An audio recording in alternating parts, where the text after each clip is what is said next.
Hello everyone, this is a review of the Zinus wood platform bed with wood slat support. I ordered the full-size frame and this does not come with a headboard.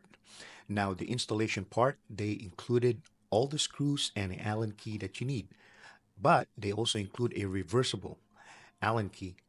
They also included the easy as 1, 2, 3 instruction manual, and it's really easy because they develop a number system on how to install this. So, for example, you see this number 2 right here, and if you look at the wood frame, you also see the number 2.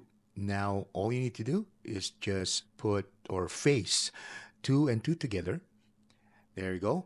And that's how you're going to screw it in.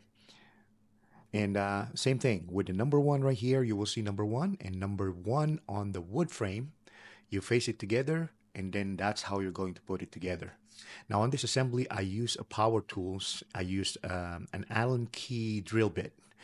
I like the fact that they included a middle support that will prevent the slats in sagging from the middle. And the wood slat itself is very smart because it has a hole where it tells you where you're going to start. And it's being held up by a Velcro. And this Velcro is something that you can attach on the bed frame itself, which prevents the slats from moving. This means that the slats will not make any noise as you move around the bed. And also a non-slip tape that prevents the mattress from moving off the bed frame. This bed frame is so easy to put together. It looks great. It's like high quality. It's very strong and solid. So if you're looking for a bed frame, this is the full-size Zinus wood platform bed with wood slat support. Thank you guys for watching.